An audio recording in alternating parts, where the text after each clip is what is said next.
साथियों, ऊपर आका है और नीचे आपका काका है। ये वो समय चल रहा है जब हर जगह, हर पल, हर क्षण, हर चैनल पर सिर्फ एक शब्द चल रहा है पेरेंट्स के, स्टूडेंट्स के दिमाग में, रीनीट, रीनीट और रीनीट। ये वो दौर है जब हर कोई कंफ्यूज है। मैं 5 ऐसे तरीके आपको बताने वाला हूं जिससे आप अपने फ्यूचर की बेटर प्लानिंग कर सकते हैं और शांति के साथ में अपने बेहतरीन फ्यूचर के बारे में सोच सकते हैं। रीनीट होगा कि नहीं होगा, this is not the question answered in this video. शांति से देखिए, समझिए, आपके काम आएगा। सबसे पहले फर्स्ट प्लान की बात करते हैं। देखिए, अगर नीट 2024 में आपका स्कोर 200, 250 या 300, 350 है, तो इसका सीधा मतलब ये है कि रीनीट अगर हो भी जाता है, जिसमें आपको 1.5 से 2 महीने का समय मिलेगा, इस बात की श्योरिटी है कि आप एकदम से 1 महीने में 650 क्रॉस नहीं कर पाएंगे। हो सकता है इसके बाद कुछ लोग ऐसे वीडियो क्रिएट करें, बट ये पॉसिबल नहीं है इस यूनिवर्स में। तो आपको समझना पड़ेगा कि आपका स्कोर लो क्यों है। अगर लो स्कोर के साथ में आप किसी भी ऑफलाइन या ऑनलाइन कोचिंग को ज्वाइन करते हैं, तो वहां पर भी आप स्ट्रगल करने वाले हैं। वहां पर भी कॉन्सेप्ट्स के साथ में आप कनेक्ट नहीं कर पाएंगे। हम लोगों ने बिल्कुल फ्री में ऐसे लोगों की हेल्प करने के लिए नीट का आका जी ऐप पर बिल्ड योर बेसिक्स का सेक्शन बनाया है, जहां पर 30 के आसपास लेक्चर हैं। जब आप इन लेक्चर्स को देखते हैं, तो उसके बाद आप कोई सी भी ऑनलाइन ऑफलाइन कोचिंग ज्वाइन करने के बाद में हर एक कॉन्सेप्ट को शांति से समझते हुए आगे प्रोसीड कर सकते हैं। तो अगर आपका स्कोर 250, 300, 350 है, तो भाई आपके लिए ऑलरेडी बहुत कम समय बचा है। 2025 में आप अपनी तैयारी को स्टार्ट कर दें। रीनीट के चक्कर में आप ना रहें, क्योंकि उससे आपको कोई हेल्प मिलने वाली नहीं है। आपकी तैयारी इस बार भी कमजोर थी और आगे जब आप 1 महीने 1.5 महीना पेपर देंगे, तो इस उम्मीद में ना रहें कि कोई चमत्कार हो जाएगा।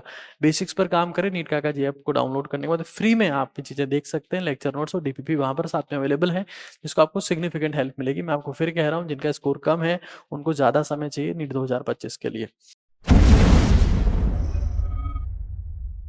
अब बात करते हैं प्लान बी के बारे में। देखिए, नीट 2024 में अगर आपका स्कोर 500 से 650 के बीच में है, तो चाहे रीनीट होता है या नीट 2025 होता है, एक बात आपको समझ लेनी है कि आपको अपने नॉलेज को स्टोर करके रखना है। इसलिए स्टार्टिंग से ही फुल सिलेबस पेपर जितना संभव हो सके उतने सॉल्व करने हैं। अगर रीनीट हो जाता है तो आपका पूरा सिलेबस तैयार रहेगा। अगर नहीं हो पाता है, तब भी आप पूरे सिलेबस से कॉन्टेक्ट में रहेंगे। ज्यादा नंबर लाने वालों के साथ में सबसे बड़ी दिक्कत ये होती है कि वो हर बार नए सिरे से स्टार्ट करते हैं, फर्स्ट चैप्टर से स्टार्ट करते हैं और पुराना कंटेंट भूलते जाते हैं, जिससे उनकी 2-3 साल की मेहनत खराब हो जाती है। तो सबसे इंपॉर्टेंट यही है कि आप फुल सिलेबस पेपर अभी से स्टार्ट कर दें।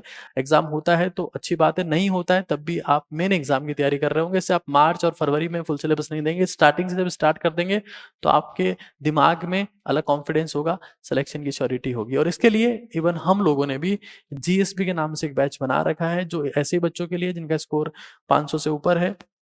ऑनलाइन भी है वो बैच, ऑफलाइन में भी है। ऑफलाइन में कोटा अजमेर दोनों जगह पर है। ऑनलाइन भी आप ज्वाइन कर सकते हैं। 50% सिलेक्शन रेट रहता है इस बैच का। जीएसपी गारंटीड सिलेक्शन बैच है।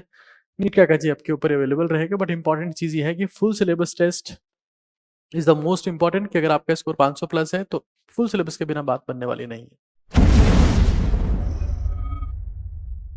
अब हम लोग बात करते हैं प्लान सी के बारे में। देखिए, आपके 2-3 ड्रॉप हो गए हैं और आपके स्कोर अच्छा नहीं हो रहा, तो आप एक काम करें, पेरेंट्स की बात मानते हुए आयुर्वेदा, होम्योपैथी, यूनानी, बीडीएस, नर्सिंग जो भी आप ज्वाइन करते हैं, लेकिन आपका सपना है, आपका ड्रीम है, आपके दिल में है कि मेरे को एमबीबीएस ही करना है, तो एक चीज इंश्योर करें कि आप कॉलेज लाइफ को एंजॉय ना करें। फिर फ्रेशर पार्टी, नाइट लाइफ अगर आप एंजॉय करते रहेंगे तो आप फिर एमबीबीएस आप नहीं कर सकते। कुछ मेरे स्टूडेंट्स ऐसे हैं जिन्होंने पैरेलल कोर्सेज ज्वाइन करते हुए बाद में नीट एग्जाम क्रैक किया, वो एमबीबीएस में गए, बट उन्होंने एक चीज इंश्योर करी कि वो कभी भी उस कॉलेज में नहीं रहे, उसके हॉस्टल में नहीं रहे, उसकी लाइफ एंजॉय नहीं की। वो आइसोलेट एक अलग रूम लेके रहते थे और वहां शांति से तैयारी कर रहे थे, फुल सिलेबस पेपर कर रहे थे और उनका सिलेक्शन हो गया है।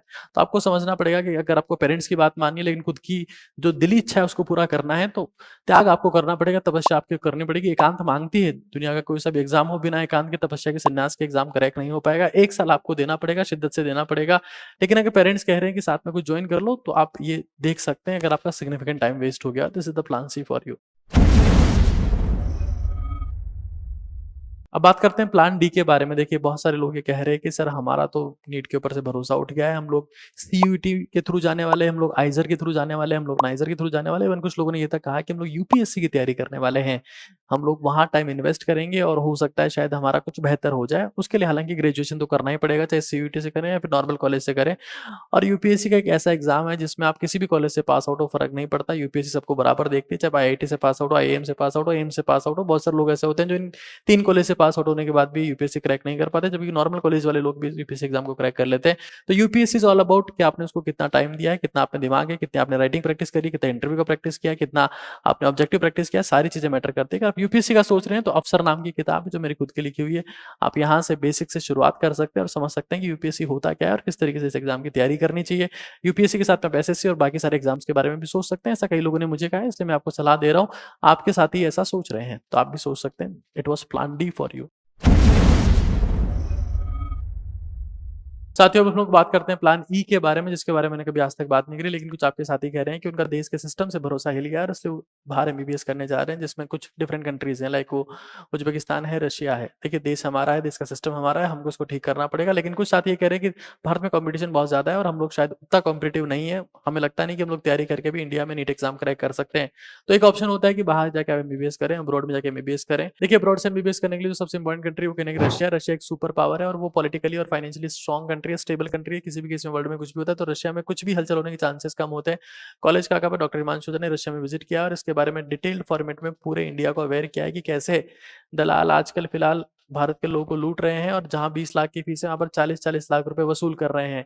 डिटेल में वीडियो देखने के लिए आप कॉलेज का ट्राई कर सकते हैं, वहां पर जाकर उस चैनल पर डिटेल में इन्फॉर्मेशन प्राप्त कर सकते हैं। फिलहाल मैं एक बार वापस इन चीजों को रिपीट कर देता हूँ, इसके बारे में मैंने बात की। 5 प्लान हमारे पास में था। अगर आपका स्कोर 250, 300, 350 के आसपास है तो आपको बिल्डर बेसिक्स पे काम करना पड़ेगा। 500 ज्यादा अगर आपका स्कोर है तो आपको फुल सिलेबस पेपर देना ही देना है। अगर रीनीट हो जाता है तब उन केस में अगर आपका 650 प्लस भी तो भी आप नीट के पीवाईक्यूज और जे के पीवाईक्यूज करते रहो।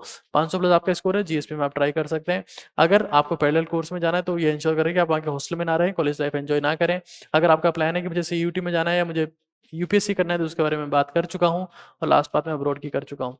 Thank you so much.